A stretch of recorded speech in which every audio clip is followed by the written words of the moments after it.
Olá, seja muito bem-vindo ao meu canal. Eu sou o Dr. Paulo Egídio, especialista em urologia, com foco nas disfunções sexuais masculinas há mais de 25 anos. No vídeo de hoje vou responder uma pergunta que preocupa muito os homens. Afinal, até quantos centímetros o pênis pode diminuir? Se você já notou alguma mudança ou tem alguma curiosidade sobre o assunto, fique comigo até o final. A resposta poderá te surpreender. E claro, não esqueça de se inscrever no canal. Deixe o seu like e ative o sininho. Vamos ao vídeo.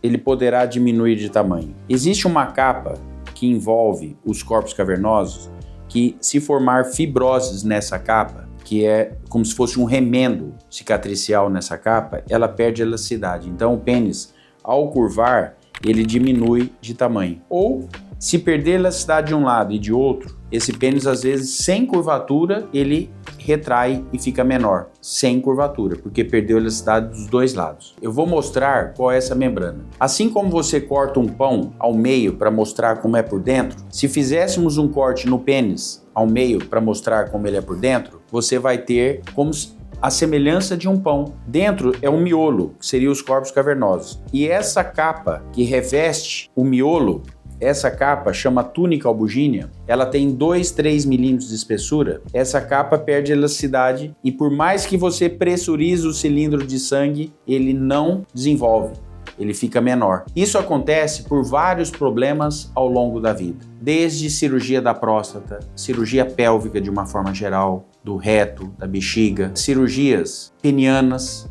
que fizeram e formou fibroses. Pacientes diabéticos têm uma tendência a formar fibroses e, consequentemente, essa membrana fica menos elástica, então vai produzir retrações. O que é importante? Avaliar o seu pênis ao longo da vida para verificar se ele está diminuindo de tamanho. Para isso, existe a avaliação sempre em rigidez máxima, para ver se ele perdeu o tamanho, ou se você não tem boa rigidez, tem uma disfunção erétil associada. Se você puxar o seu pênis pela base da glande, se ele não estiver esticando como esticava habitualmente, você tem uma perda de tamanho. Então você pode identificar essa perda de tamanho ao longo da vida. Quais são as principais causas para essa redução de tamanho? Uma das principais é a doença de Peyronie, onde formou uma fibrose no pênis, podendo estar associado ou não à curvatura. Porque eu lembro que eu te falei, se reduzir de um lado, ele curva. Se reduzir de um lado e reduzir do outro na mesma proporção, também é a doença de Peyronie, mas o pênis não vai ter curvatura. Então, a redução do tamanho, associado ou não à curvatura, pode estar associada à doença de Peyronie. Os problemas de ereção crônicos com baixa oxigenação do sangue dentro do pênis. O que eu quero dizer com isso? Você já deve ter presenciado ereções noturnas ou matinais, quando acorda com a bexiga cheia e presencia o pênis ereto. Quando essas ereções forem desaparecendo ao longo da sua vida, sinal que o sangue está circulando menos dentro do seu pênis. Circular menos sangue dentro do seu pênis vai oxigenar menos os tecidos e, consequentemente, predispõe a fibrose. E a fibrose, a diminuição e retração do tamanho do pênis. Então, se você observa que as suas ereções noturnas ou matinais, por diversos motivos, diminuíram, diversos motivos podendo ser o diabetes, podendo ser a cirurgia da próstata ou outros fatores relacionados, se você não presencia mais essas ereções noturnas ou matinais, você está predisposto a formar fibroses e o seu pênis retrair. Isso está mais relacionado com um envelhecimento, com as ereções menos frequentes e, consequentemente, menos oxigenação e maior predisposição à fibrose e retração no tamanho do pênis. Se você teve traumas durante a relação sexual, esse trauma não associa com dor, porque habitualmente os traumas penianos não causam dor, mas se você se lembra de que escapou numa relação e teve um impacto, ou penetrações sem boa lubrificações que forçam o pênis, isso pode ser gerador de microtraumas e fissuras internas e que geraram a fibrose e a retração peniana. Então, para prevenir isso, evite posições que possa escapar ou dê segurança para que não escape e evite penetrações sem ter boa lubrificação, porque isso também força o pênis e predispõe a retrações. A maioria dos estudos clínicos que avaliam esses pacientes de forma sistemática, a perda tem variado entre 1,5 a 3,5 centímetros. Mas você que está me assistindo pode ter perdido muito mais que isso até. A proporção da perda é individual, não só pelo grau de fibrose, mas se você fez alguma cirurgia tipo Nesbitt, que reduziu ainda mais, ou se você fez um enxerto que retraiu na hora de cicatrizar, você pode ter perdas ainda maiores, porque somaram a fibrose da doença de Peyronie com fibroses de outras cirurgias que produziram outras retrações. Eu já tive pacientes que perderam 7 centímetros no tamanho do pênis. Ou seja, o grau de perda varia de paciente para paciente. E quem mais conhece o pênis durante toda uma vida é você, proprietário do seu pênis. Então você, sim, vai saber estimar o tamanho da sua perda, muito mais que o médico. O médico se baseia no seu relato para estimar o grau de perda, mas você é o informante maior do quanto perdeu de tamanho por conhecer o seu pênis ao longo da vida. Então, para você entender como compõe essa perda, vamos dar um exemplo prático, não necessariamente se encaixa à sua realidade, que você teve uma fibrose e perdeu entre 1,5 a 3,5 centímetros. Eu tenho estudo que eu acompanhei os pacientes, centenas de pacientes, e pude verificar que a perda média desses pacientes no acompanhamento ao longo do tempo chegou a 3,3 centímetros. Ou seja, mas isso é uma média. Tem pacientes que perderam muito mais e tem pacientes que perderam menos que essa média. Mas você, que conhece bem o seu pênis, que conviveu com ele a vida toda, você vai saber estimar com maior precisão o quanto você acha que perdeu. Além disso, tem estudos que a cirurgia de fazer o pregueamento, tipo Nesbitt ou Nesbitt modificados, pode gerar perdas adicionais de até 3 centímetros no tamanho. Como eu falei que a perda pode ser pela doença por si só e pode ter uma perda adicional com a cirurgia que reduz ainda mais o tamanho do pênis. Então, se você somar essas perdas, essa perda pode ser ainda maior, podendo ter perdas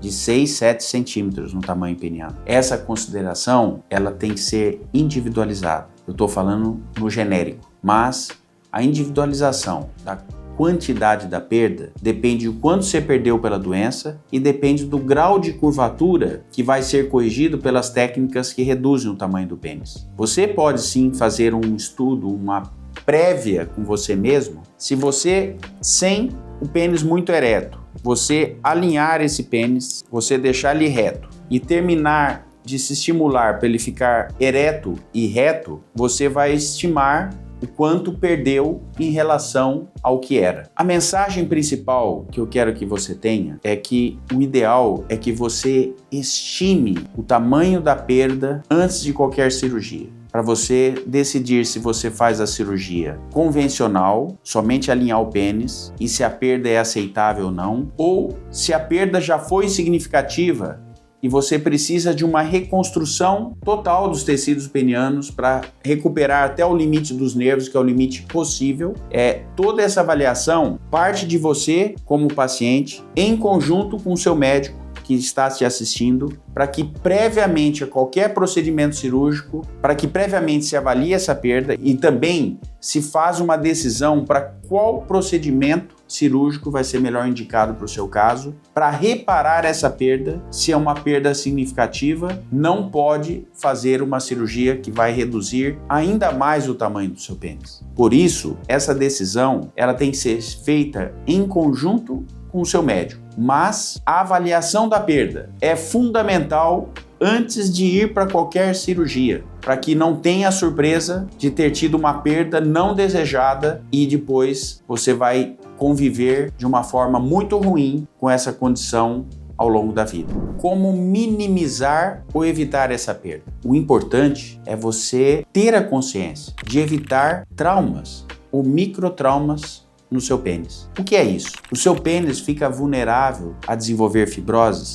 quando ele está ereto, seja na relação sexual ou não. Então, na relação, evitar posições que forcem o pênis, evitar penetrar se não estiver bem lubrificado, evitar que escape e tenha impacto sobre ele. Na vida como geral, evitar ter uma ereção com uma roupa muito apertada e ele totalmente torto dentro da calça. Evitar dormir de bruços, que você tem as ereções noturnas e força o seu pênis ereto sobre o colchão. Tudo isso vai evitar microtraumas e traumas que pode gerar retrações penianas. Uma outra questão, você pode fazer um diagnóstico precoce de uma fibrose no pênis. Se você pelo menos uma vez por mês palpa o seu pênis flácido e vê se ele tem caroços ou não, e se tiver um caroço procure um urologista, ou se você passou a ter dor à ereção, mesmo que não tenha curvatura, o seu pênis fica ereto e passou a doer, também é um indício de um processo inicial de uma fibrose ou de uma inflamação. Uma outra questão, se você não teve dor, mas você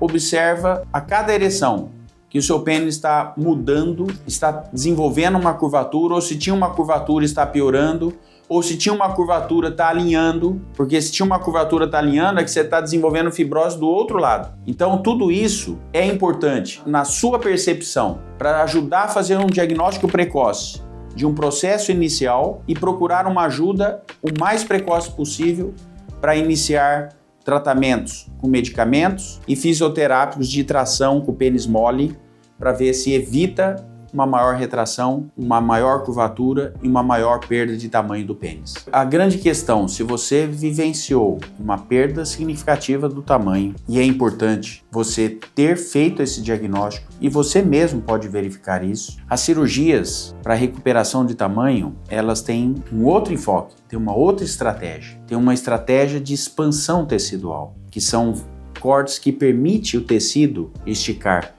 permite o tecido expandir. Não é que eu vou usar uma redinha, eu vou produzir uma expansão tecidual, que é uma técnica já empregada há muitos anos pela cirurgia plástica e que é adaptada para a cirurgia de qualquer tecido que a gente necessita de expansão tecidual, que são as incisões múltiplas para permitir o tecido expandir. Lembrando que existe um limite para a gente chegar nessa expansão. Por mais que o tecido possa ser expandido, existe um limite de expansão para cada pênis. Porque imagine que a minha mão seja a pele. Eu abaixei a pele, essa fita branca exemplifica os nervos que dão a sensibilidade na glande. Esses nervos são elevados e o processo de expansão tecidual é feito nessa membrana, abaixo dos nervos. Então eu vou expandindo o tecido até os nervos ficarem no seu limite de expansão. Então, esse limite de expansão, ele vai variar de paciente para paciente. Em média, em vários estudos, o ganho é em torno de 3,2, 3,3 centímetros de expansão em média, podendo ir mais que isso, em alguns casos até 7 centímetros ou menos, às vezes 1 centímetro. Mas, se você teve uma perda considerável, que você estima que foi 3, 4 centímetros, se o nervo não retraiu, a probabilidade de eu recuperar os 3, 4 centímetros é fato. Mas lembre que esse limite dos nervos eu só vou conhecer na hora da cirurgia, não antes da cirurgia. Mas se você teve uma perda estimada para um certo valor e se esse nervo não retraiu, é possível que eu consiga devolver, se não igual ao que era antes, muito próximo do que era. Se você percebeu alguma alteração no seu pênis ou sente que ele está diminuindo de tamanho, é importante buscar avaliação médica o quanto antes. No nosso canal você vai encontrar outros vídeos que explicam sobre curvatura e retração peniana, doenças como a de Peyronie, como fazer implantes preservando ou recuperando o tamanho do pênis para que você tenha o máximo de informação. Se tiver alguma dúvida, nos envie uma mensagem pelo WhatsApp ou responda o formulário do nosso site. Será um prazer falar com você.